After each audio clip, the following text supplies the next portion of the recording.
Cardano is the most decentralized cryptocurrency on the planet. We have the best on-chain governance system. Laos is going to make us one of the fastest. Bitcoin DeFi is going to open up a $2 trillion opportunity, and Cardano is going to be the crossroads for the UTXO DeFi ecosystem. The Cardano ecosystem is getting ready for the Basho era with a focus on scaling with Ouroboros pairs, Ouroboros Laos, Hydra, and so many other layer 2 scaling solutions finally coming online. As a part of today's video, we're going to be breaking down key updates going on in the ecosystem.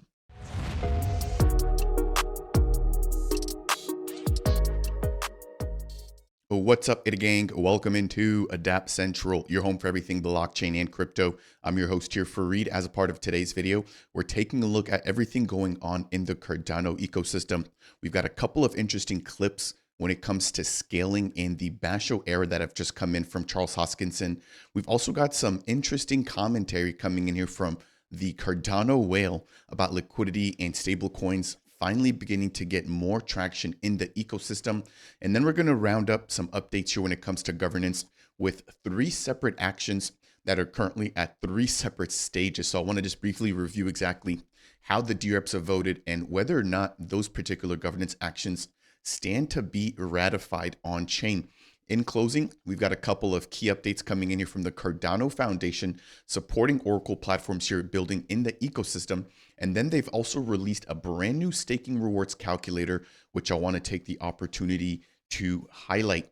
Now, before we go any further, if it's your first time stopping by the channel, my goal is to help you find your footing within the Cardano and Bitcoin ecosystems. If you appreciate content like this, I would appreciate you if you could smash that thumbs up. If you want more, consider subscribing. And if you have any questions or comments, feel free to voice off down below.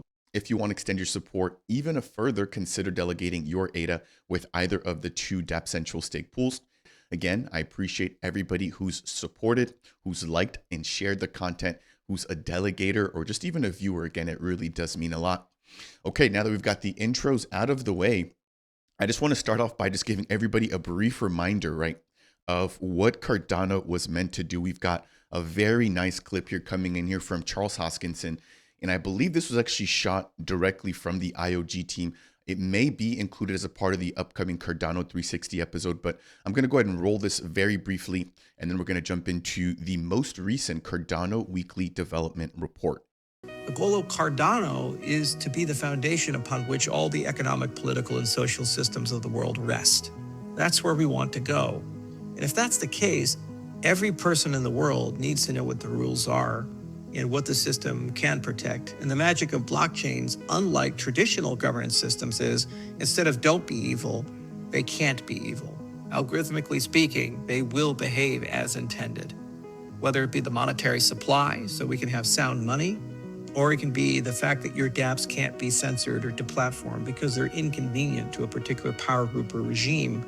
That's why we need a constitution. And it's a tremendously difficult thing to write because you have to write it for the world, not just a nation. So interesting clip there, as always, from Charles Hoskinson, highlighting the fact that Cardano was built to be the global infrastructure, the global financial settlement system. And he's talked about the fact that it's built in a way that it cannot be evil, obviously through immutability and transparency. But he's also talked about the ability, right, to have sound money that can apply anywhere. Again, on days like this, where it seems like the markets are just sort of doing their thing, testing people's patience, I just figured that it'd be a really good way to sort of start off today's video by just giving everybody a reminder of what the long-term vision is, right? Not the vision for next week, not the vision for next month. While those things and those opportunities are obviously great, think about the long term here when it comes to Cardano. And again, just reminding people that, you know, Cardano is one of the few blockchains that has a roadmap, a vision leading all the way out until 2030. Not many other chains out there can actually say or show that, but Cardano is thinking ahead. Now, as we move into the weekly Cardano development report, a couple of key things to highlight here. First and foremost, we've got a new benchmark epoch, which has been introduced. We've also got the Lace wallet adding support for the on-chain bridge. I'll have to provide some sort of updates around on-chain and some of their most recent integrations, but by far one of the most used bridges here within the ecosystem. We've also got the budgeting process for the Cardano annual budget currently under review. And there's also been some updates around that. And I released a video not too long breaking down the fact that the Intersect Budgeting Committee wants to rely more heavily on the DREPs in the community. And they also want to have an application program to allow for different projects to actually apply for funding when it comes to contributing to the Cardano annual budget. In closing, we have a brand new series of episodes coming out called Under the Hood. And then we have a Cardano Day event scheduled at the Florida International University. Looking at the right-hand side there, interesting number to keep track of. We've got over 1,200 DREPs, over 100 million transactions processed, and over 129,000 Plutus scripts deployed on the main net. Now let's jump into scaling, where I've got another brief clip here again coming in from Charles Hoskinson. Now this was released as a part of his latest live stream, which was shot on March 20th. As always, I'll leave the links to that down below if you want to watch it in its entirety. But he's breaking down the fact that Cardano has delivered on its roadmap, touching on Shelly all the way till Goguen. And now we're, I believe, waiting on Basho. Again, we've just finished Voltaire with governance now deployed, the Constitution officially up, etc., with DREPs coming online. But as it currently stands, scaling is the last portion of the puzzle. And I'm not just going to play this clip here. I'm also going to break down a couple of the upcoming scaling or layer 2 solutions that we can expect to deploy on the Cardano main net. Cardano is the most decentralized cryptocurrency on the planet. We have the best on-chain governance system, and we're going to prove that by getting this budget done. We got the Constitution done. Laos is going to make us one of the fastest and always the fastest. Bitcoin DeFi is going to open up a $2 trillion opportunity, and Cardano is going to be the crossroads for the UTXO DeFi ecosystem. And I think best in class for all. There was another piece where he talked about the fact that scaling, especially with Ouroboros Laos, should be coming down the pipes within the next year or two. Now, granted, I will say, and because I work in a space where there's a lot of software development, I understand that there's always scope creep and things do take a little bit longer than expected. So don't hold your breath on that particular timeline. However, if that does happen, then obviously the better for everybody here. Now, shout out to Cardano Yoda, who's posted a really interesting graphic here, sort of breaking down what we can expect when it comes to Ouroboros Laos and the amount of transactions, the amount of transaction throughput that we could potentially be covering. So as it currently stands, we've got the ranking blocks that'll be minted every 22nd. Right now, that's sort of the case with the stake pools and the operators. But you then have what you have right below that, which are called endorsement blocks. And within each of those endorsement blocks, they'll be able to input or transact with input blocks. And those input blocks, we could see all the way up to at least 50 different input blocks being introduced in an endorsement block per second. So imagine that you've got these input blocks, which are constantly being fed into these endorsement blocks. And then every 5 seconds, you've got the endorsement blocks being minted. And then every 20 seconds, you've got the ranking blocks, which then feed off of those endorsement blocks. So again, a very sort of technical here, a little bit more of the developer perspective, but would love to get someone who's more developer minded like Cardano Yoda or Yaramir on the channel here to break some of this information down here as well. Now we've got the actual roadmap. If you have not seen it, or maybe just haven't freshened up on it here as of late, but this again breaks down Byron, Shelly, Goguen, which have all been successfully completed, including Voltaire, and we've now got Basho, which is scaling. Now we have the Cardano ecosystem guide, which was released by the Cardano Foundation not too long ago, and it broke down a couple of key layer 2 solutions which are currently under progress. So looking at the right-hand side there, I'm going to get myself out the way. We've got the mention of state channels with Hydra. If you've missed that, we saw Doom on Hydra, where we saw Cardano and the state channel solution getting all the way up to 1 million transactions per second in terms of throughput. Obviously, that's in a dedicated Hydra head, but then that's all settled and actually captured on the main Cardano layer 1.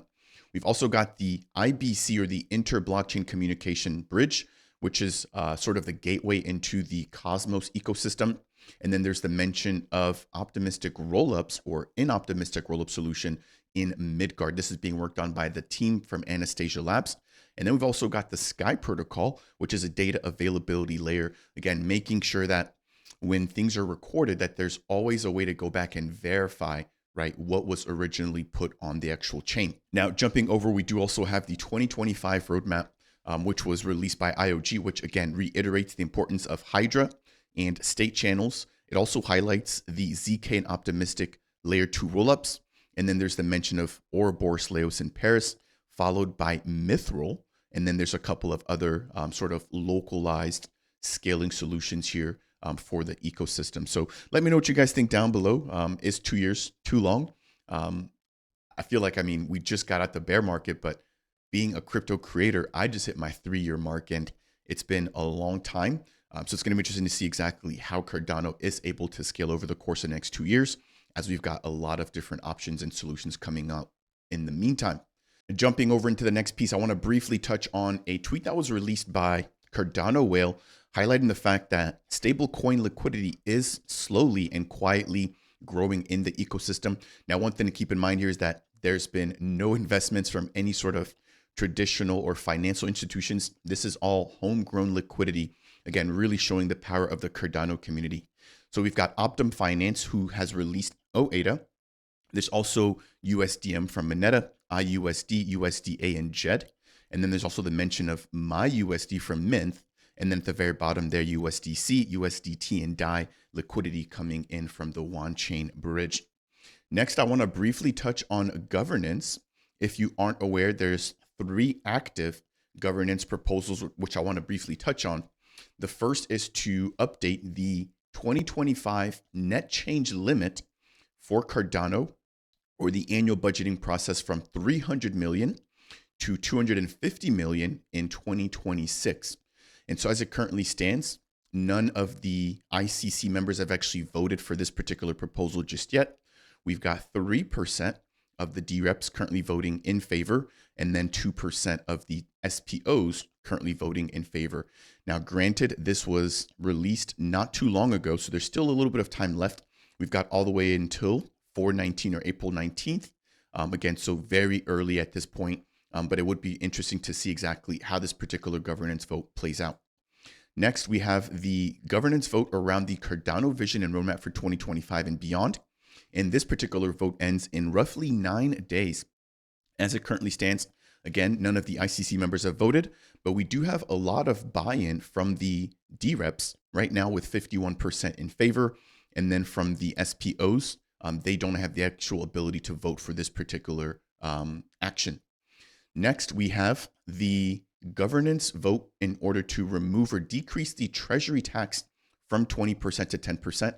And this vote has concluded, and it did not actually pass. So we had the Cardano Foundation and Emergo, as well as the Cardano Atlantic Council, who had released a little bit of content about their reasoning as to why or why not they thought this was constitutional. And then we, of course, had very low buy-in here from the DREPs, meaning that as it currently stands, the rate at which the Cardano treasury is growing will continue to remain the same. As we get ready to close out this brief update, I do want to briefly touch on updates that have come in from the Cardano Foundation. And if you aren't aware, we do have 2 separate Oracle providers in the ecosystem. So their job is to take off-chain data, for example, things like token prices, or even weather data, or just any sort of political outcome, whatever the case is, bring that on chain. For the longest, we've needed more node operators, and the foundation has stepped in to show support for 2 of them. And so we've got Oracle, or the Oracle platform from Charlie 3, and then we've got the OrcFax Oracle solution, and the foundation has now started operating nodes for the both of them. So always good to see that they're willing to back up and to strengthen builders here directly in the ecosystem. I do have content sitting down with Damon, who's the founder, or one of the founders, or the CTO, I should say, of the C3 protocol. And I've also sat down with Peter Van Garderen on multiple occasions as well to break down updates here from OrcFax. So if you have any questions, feel free to refer to some of those older bits of content. As we get ready to close out here, I do want to quickly highlight the fact that there is a GitHub repo, which has now been established for a brand new Cardano staking reward calculator. Check the links out down below, but here it is on the front end. You can quickly jump over here, type in the amount of ADA that you have staked. You can see exactly how much ADA you'll be receiving per year and exactly what that annualized staking reward percentage is. There's also a quick breakdown here of some of the protocol parameters, pool parameters, and blockchain parameters if you have any questions about exactly how those play, or how those may benefit or take away from your ADA staking rewards. That will do it here for today's brief update. Again, sort of just touching on the ecosystem. I've got to get a couple of things in order here. There's going to be some changes coming to the channel very soon. And so definitely keep an eye out for that. But I am trying to level up here and just bring more value to you, the viewer, and to anybody here who's a part of the Cardano community. So if you found this to be helpful, I would appreciate you if you could smash that thumbs up on the way out. If you want more, consider subscribing. And if you have any questions, comments, or concerns, or maybe I missed something, right? Feel free to voice off down below. That said, and as always, I'll see you guys in the next video.